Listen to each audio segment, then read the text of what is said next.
Senator Hyde-Smith. Thank you, Madam Chairman, and Acting Secretary Wolf. Just want to tell you how much we appreciate everything that you do and congratulate you on your new position. My home state of Mississippi is certainly grateful to the department for the responsiveness following emergencies and natural disasters such as Hurricane Katrina when that occurred. Mississippi is also proud of its long and storied shipbuilding traditions.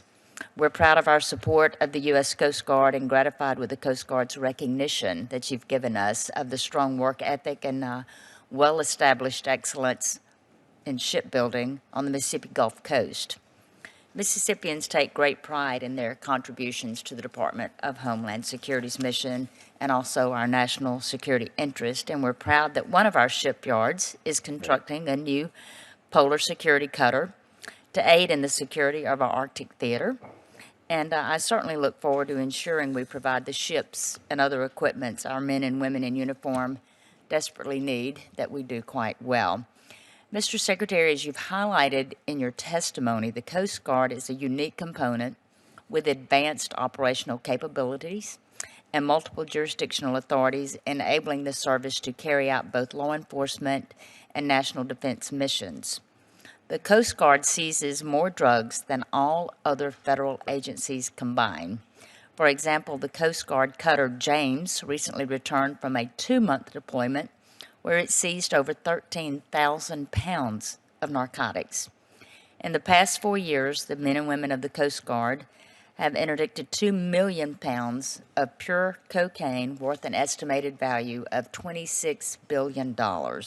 Please describe the unique capabilities and authorities the Coast Guard provides for Homeland and Border Security. Sure. Just to, I would say, expand on your points about the interdiction of drugs at sea. Coast Guard, if you have the ability to visit Jayada South in Key West, and so that is a facility that's throughout the DOD, DHS, but a variety of different agencies are focused on that illicit drug traffic coming from South America, Central America into the U.S. I'm proud to say that it's Coast Guard cutters that are providing that capability and that interdiction capability both in the Caribbean and the Eastern Pacific. And so it's using intelligence that we gather from a number of different agencies, but it's Coast Guard men and women on ships, in the air, as well as CBP assets as well, that are providing that interdiction of all the illicit drugs coming from South America on a daily basis. So they have a law enforcement mission, as you indicated, that's a little different from DOD mission. And so they are a natural partner to our DOD assets, looking to protect the homeland. But they not only do that here at home, but they do that, again, away from the homeland in the Eastern Pacific, in the Caribbean, as well as overseas, providing that law enforcement capability that DOD needs. And switching to the national security arena, last year Coast Guard cutters Bertholf and Stratton were deployed in support of the Indo-Pacific Commander, and missions in support of Department of Defense efforts are becoming a very common occurrence. Yep.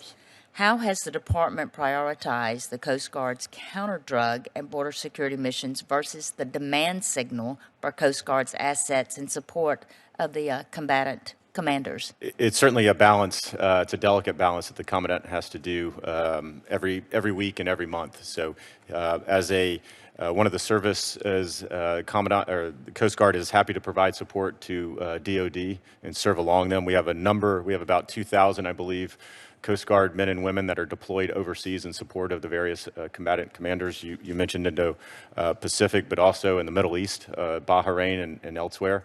When we had issues flare up in Iraq and Iran at the beginning of the year, we had Coast Guard men and women deployed there in support of DOD as well. So it's a balance. They certainly have to do their maritime mission here in the States, here in the homeland, their drug interdiction capabilities. They have many missions, but we're happy to support and serve alongside DOD professionals overseas as well. Thank you, and it is very clear that it's a huge balance, but thank you for what you do in addressing that. Thank you, Madam Chairman.